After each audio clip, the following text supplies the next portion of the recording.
So, we are studying the chapter 2 of history, socialism in Europe and the Russian Revolution.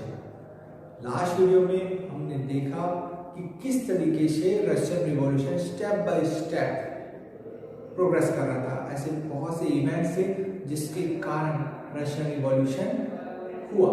तो आइए इसी चीज को हम आज के वीडियो में भी आगे बढ़ाते हैं। तो चलिए शुरू करते हैं।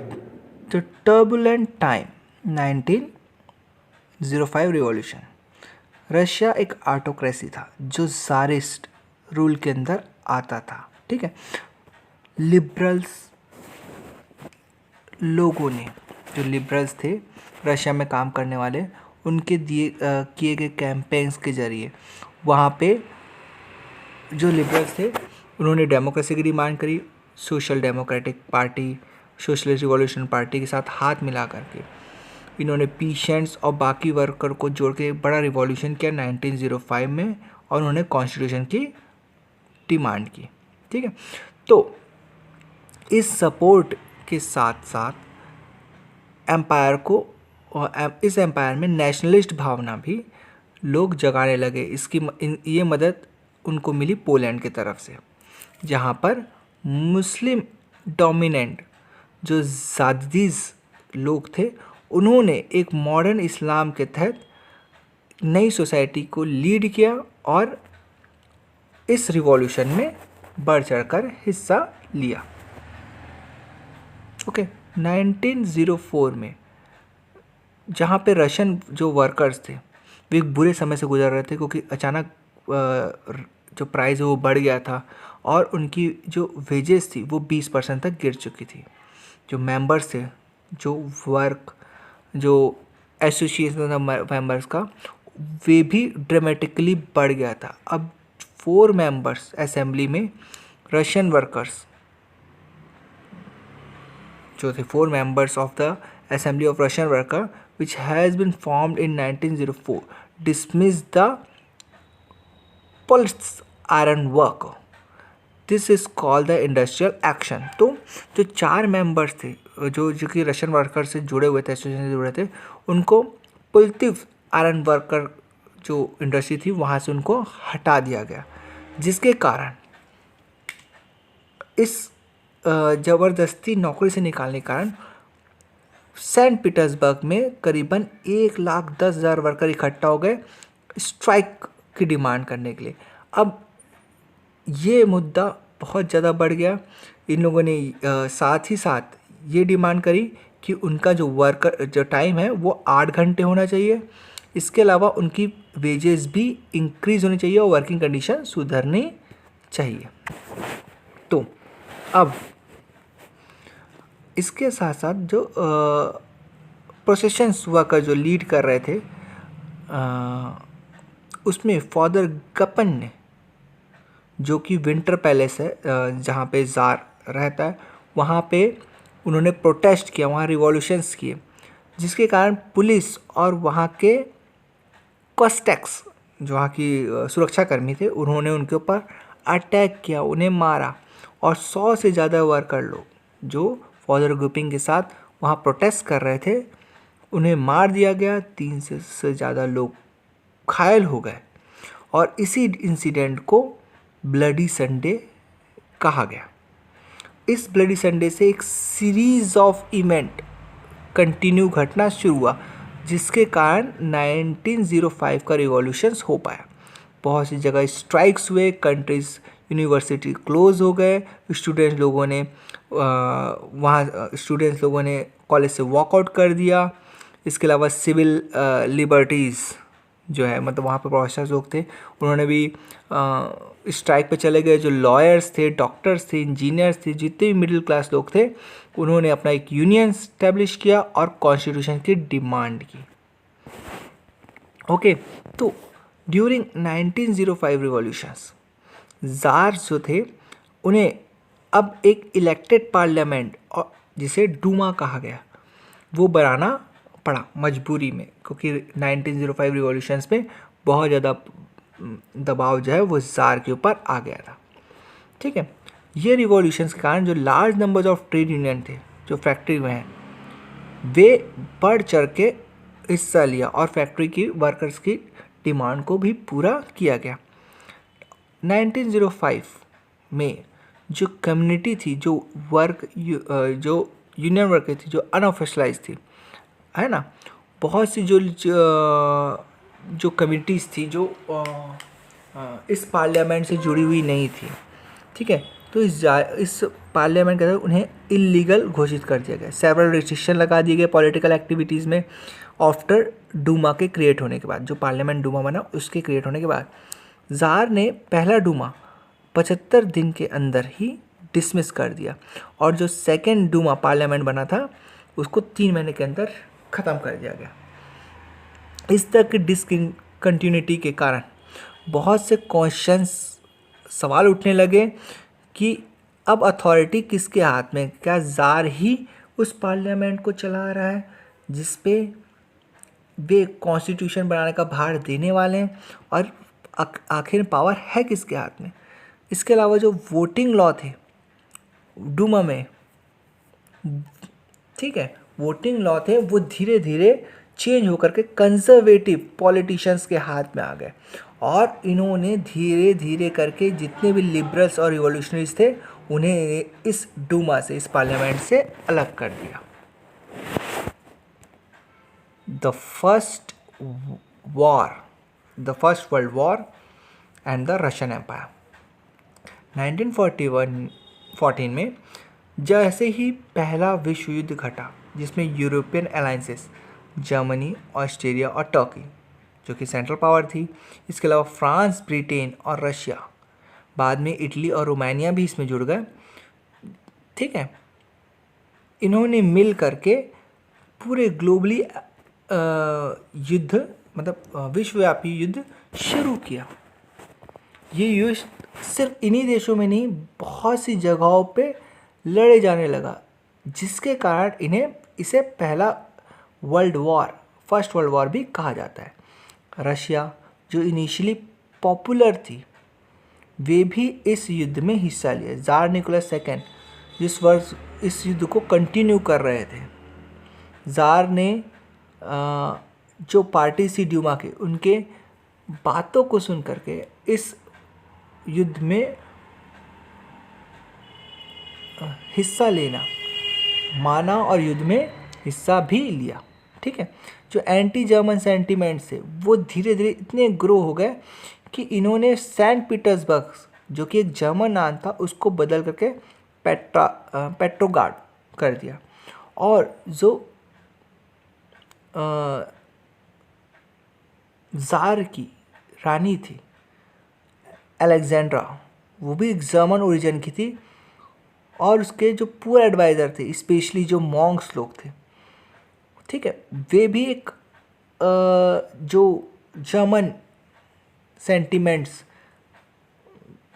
के लोग थे, ठीक है, जो जर्मन भाषाई थे, जर्मन संस्कृति को मानते थे, उनके खिलाफ लोगों के अंदर आक्रोश भरने लगा, ठीक है।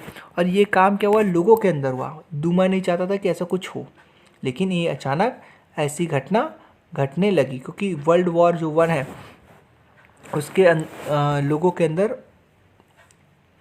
जर्मन मूलभूत जो चीज़ है, जो जर्मन मूल से जुड़ी हुई चीज़ है, उसके खिलाफ उनके अंदर आक्रोश भर दिया। तो फर्स्ट वर्ल्ड वॉर में ईस्टर्न फ्रंट जो था वो अलग था और वेस्टर्न फ्रंट अलग तरीके से लड़ाई कर रहा था। अगर हम वेस्ट आर्मी की बात करें तो वो जो ट्रेंच मतलब एक खाई है वहाँ पे युद्ध कर रहे थे, और ईस्टर्न जो पार्ट है वो फ्रांस से युद्ध कर रहा था। तो ईस्ट जो आर्मी थी वो अच्छी तरह से युद्ध कर रही थी और बहुत ज़्यादा अच्छे तरीके से युद्ध कर रही थी, फिर भी कैजुअलिटी वहाँ पे ज़्यादा थी। इसके अलावा जो हार हुई वो बहुत ही शॉकिंग थी क्योंकि रशियन आर्मी जो है पूरी तरह से हार चुकी थी जर्मनी और ऑस्ट्रेलिया से। 1914 और 1960 में 7 मिलियन से ज़्यादा कैजुअलिटी हुई, ठीक है, जो कि 1970 तक चली, ठीक है। As they retreat Russian army destroy crops. तो जब भी वो हारते और हार के लौटते तो रास्ते में आते हुए वे सारे क्रॉप्स को, सारी बिल्डिंग को जला देते, ताकि जो एनिमी है उन्हें कहीं से भी खाना ना मिले और छुपने की जगह ना मिले, जिसके कारण क्रॉप्स पूरी तरह से बर्बाद हो गए। बिल्डिंग्स खत तोड़ने के कारण जो बिल्डिंग में रहने वाले लोग थे, घरों में रहने वाले लोग थे, वे शरणार्थी, मतलब 3 मिलियन से ज़्यादा शरणार्थी लोग रशिया में आके रहने लगे, जिसके कारण गवर्नमेंट ज़ार के ऊपर बहुत ज़्यादा दबाव बनने लगा, क्योंकि रशिया उतना अच्छा परफॉर्म नहीं कर पा रही थी इस फर्स्ट वर्ल्ड वॉर में। ठीक है, इसके अलावा सेवरल जो इम्पैक्ट इंडस्ट्रीज़ पे भी इसके बहुत ज़्यादा बुरे इम्पैक्ट्स पड़े। रशियन इंडस्ट्री ऑलरेडी बहुत कमज़ोर थी और इस युद्ध के बाद उनकी सप्लाई जो थी वो पूरी तरीके से युद्ध के सामानों के ऊपर ही थी। ठीक है, इसके अलावा इंडस्ट्रियल जो इक्विपमेंट थे वो ज़्यादातर यूरोप भेजे जाने लगे, क्योंकि युद्ध जो है यूरोप के आसपास के जगहों पे ही हो रहा था। 1960s में जो रेलवे थी वो पूरी तरीके से बर्बाद हो गई। ठीक है, इसके अलावा ये युद्ध, अब लोग जो है युद्ध से इतना हताश हो गए थे कि वो ज़ार के ऊपर दबाव डाल रहे थे कि किसी तरीके से वो युद्ध को ख़त्म करे और युद्ध से अपना नाम वापस ले। लेबर्स जो थे वो उन्हें काम नहीं मिल रहा था, पूरे खेत जो है बर्बाद हो गए थे, जिसके कारण आर्मी जो है उसको पूरा खाना जा रहा था फीड होने के लिए। लोगों के पास खाना नहीं था, लोग इतने दबाव में थे कि वो चाहते थे कि किसी भी तरीके से युद्ध ख़त्म हो जाए, क्योंकि ये युद्ध बहुत लंबा खिंचा रहा था।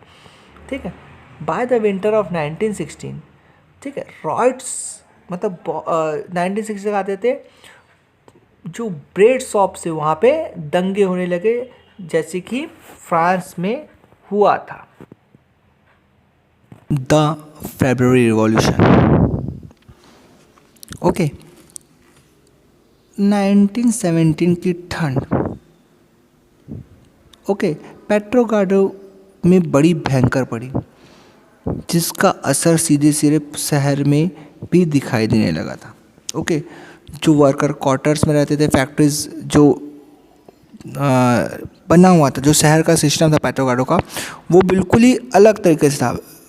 2 बड़ी सोसाइटीज़ को नदी के 2 किनारों के अगल बगल में बसा दिया गया था।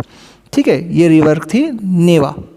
ठीक है, जहाँ पर वर्कर्स के क्वार्टर्स ऑफ फैक्ट्री लोकेटेड थे, और दूसरी जगह वहाँ के ऑफिसेज रईस लोग रहा करते थे। जो लेफ्ट वैन था वो बहुत ही फैशनेबल एरिया था, जहाँ पे विंटर पैलेस भी था। विंटर पैलेस मैंने आपको बता चुका हूँ, ज़ार का महल, वहाँ ऑफिशियल्स बिल्डिंग थी, डूमा भी वहीं पे था। तो हुआ यूँ कि फरवरी 1970 में अचानक फूड की शॉर्टेज हो गई वर्कर के क्वार्टर्स में। ठंड पड़ने के कारण भी वहाँ पे खेती किसानी ज़्यादा नहीं अच्छे से हो पाई, और बड़ी भारी मात्रा में बर्फबारी भी उस समय घटी। जो पार्लियामेंट्री जो थे डूमा में, जो गवर्नमेंट थी, वे ज़ार का अपोज नहीं कर रही थी, क्योंकि वो नहीं चाहते थे कि ज़ार दोबारा डूमा को डिसॉल्व कर सके, उसे ख़त्म कर दे। ये घटना 22 फरवरी की है, जहाँ पे अचानक कुछ फैक्ट्री थी, वहाँ पे ताला लग गया। वहाँ के वर्कर जो है वो बेरोज़गार हो गए। अगले दिन 50 फैक्ट्रीज़ के वर्कर आपस में मिल करके उन्होंने स्ट्राइक घोषित कर दी, और उन्होंने सिंपैथी दिखाई ऐसे फैक्ट्रीज़ के लिए जो ऑलरेडी अचानक बंद हो गए थे। तो उन्होंने भी स्ट्राइक घोषित कर दी। इस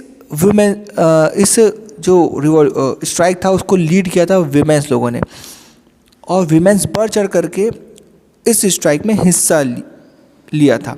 तो इसी कारण 22 फरवरी को हम as a international women day मनाते हैं, क्योंकि ये दिखाता है कि विमेंस की पावर कितनी बड़ा रूप ले सकती है।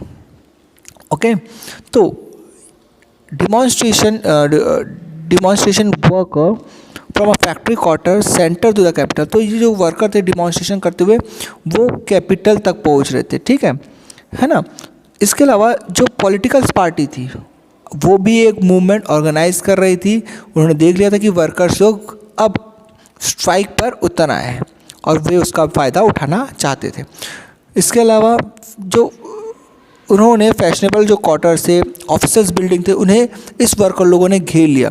गवर्नमेंट ने तुरंत कर्फ्यू घोषित कर दिया। ये जो डिमॉन्स्ट्रेटर थे वे शाम तक वहाँ टिके रहे और वापस चले गए। गवर्नमेंट को लगा कि अब ये थक हार गए हैं, ये दोबारा नहीं आएंगे, लेकिन 24 और 25 फरवरी को वे वापस लौट आए और उन्होंने गवर्नमेंट्स जो थे उनको, गवर्नमेंट्स बिल्डिंग थी उनको घेर लिया। ऐसे में गवर्नमेंट ने पुलिस और कैवलरी मतलब घुड़सवार जो लोग थे उन्हें स्ट्रिक्ट ऑर्डर दिए कि वे नज़र रखें कहीं ये उपद्रव ना मचाने लगे। तो ये घटना थी संडे 25 की, जब गवर्नमेंट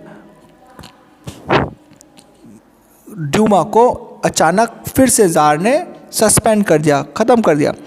पॉलिटिशियन अब एक बड़ा मेजर उठाना चाहते थे। वे डेमोन्स्ट्रेटर के साथ मिल गए और स्ट्रीट में जो बैंक का लेफ़्ट साइड है वहाँ पे उन्होंने 26 फरवरी को मार्च करना शुरू कर दिया।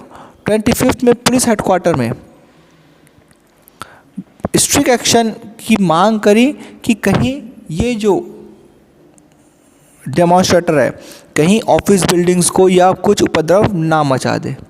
ओके, इन्होंने स्ट्रीट में जो डेमोन्स्ट्रेटर वो स्ट्रीट पे उतर आए। उन्होंने स्लोगन्स बोला कि उन्होंने इसके स्लोगन से पता चलता है या स्लोगन बोलना शुरू किया कि उन्हें खाना मिलना चाहिए, उन्हें वेजेस मिलने चाहिए, उन्हें बेटर आवर मतलब जो काम का समय वो कम होना चाहिए। और साथ में जो पॉलिटिशियंस और पॉलिटिकल पार्टी उनसे मिली हुई थी वे डेमोक्रेसी की मांग भी कर रहे थे। गवर्नमेंट ने ट्राई किया कि वे इस सिचुएशन को कंट्रोल कर सके और उन्होंने कैवलरीज घुड़सवारों को कहा कि वे स्ट्रिक्ट एक्शन लें, पर घुड़सवारों ने रिफ्यूज़ कर दिया कि वे इन डेमोन्स्ट्रेटरों के ऊपर फायर नहीं करेंगे। और उन्हीं में से एक रेजिमेंट ने बगावत कर दी और अपने जो ऑफिसर है, हायर रैंक ऑफिसर है जो ऑर्डर दे रहा था उन्होंने उन्हें शूट कर दिया और वे जा कर के वर्कर के साथ मिल गए।